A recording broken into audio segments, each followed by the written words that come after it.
Assalamualaikum warahmatullahi wabarakatuh. Perkenalkan, nama saya Martina, nomor induk mahasiswa 501192753. Pada kesempatan ini, izinkan saya menyampaikan materi presentasi sebagai hasil diskusi sesi 3 mata kuliah MPDR 5302, Studi Komparatif Pendidikan Sekolah Dasar di berbagai negara. Materi yang pertama, saya akan membahas tentang perbandingan pendidikan formal dan informal di sekolah dasar, serta bagaimana kita bisa mengintegrasikannya dalam pembelajaran sehari-hari. Sebagai pendahuluan, seperti yang kita tahu, pendidikan dasar di Indonesia tidak hanya terjadi di sekolah, tetapi juga di lingkungan keluarga dan masyarakat. Dua ranah ini, yaitu pendidikan formal dan informal, sama-sama penting. Tantangan kita sebagai guru adalah bagaimana menggabungkan keduanya supaya pembelajaran menjadi lebih bermakna bagi anak-anak. Pendidikan formal. Pendidikan formal berlangsung di sekolah. Di sini sudah ada kurikulum, jadwal, dan sistem penilaian yang jelas. Keuntungannya, anak-anak mendapat pengetahuan secara sistematis dan bisa dievaluasi perkembangannya. Namun, tantangan yang sering muncul adalah pembelajaran secara teoritis, kurang dikaitkan dengan kehidupan nyata siswa. Pendidikan informal. Sementara itu, pendidikan informal terjadi di keluarga, masyarakat, dan kegiatan sehari-hari. Bentuknya bisa berupa bermain, gotong royong, atau belajar dari pengalaman. Kelebihannya, anak menjadi lebih kreatif, mandiri, dan terampil bersosialisasi. Tetapi kekurangannya, pendidikan ini sulit diukur hasilnya dan sangat bergantung pada dukungan lingkungan sekitar. Tabel perbandingan. Apabila kita melihat perbandingan di tabel ini, pendidikan formal lebih terstruktur, sedangkan pendidikan informal lebih fleksibel. Formal menekankan pengetahuan akademik, sedangkan informal lebih pada keterampilan hidup. Keduanya punya kelebihan dan kekurangan, sehingga memang sebaiknya saling melengkapi. Integrasi dalam pembelajaran. Lalu bagaimana cara kita menggabungkannya?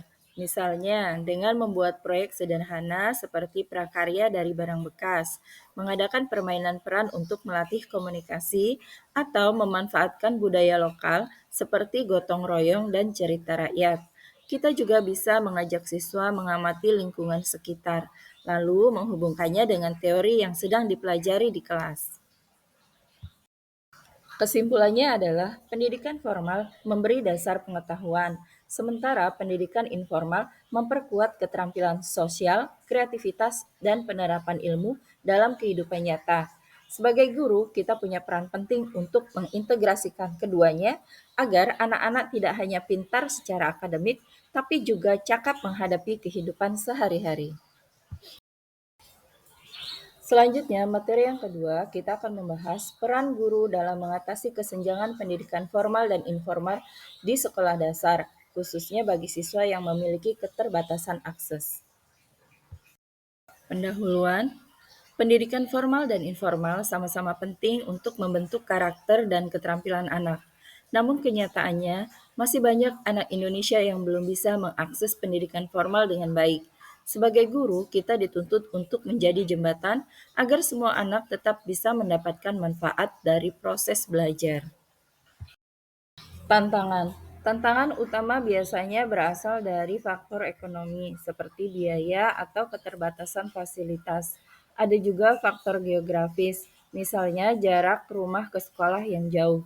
Selain itu, dukungan keluarga di rumah yang terbatas juga bisa membuat anak kesulitan mengikuti pembelajaran formal secara optimal.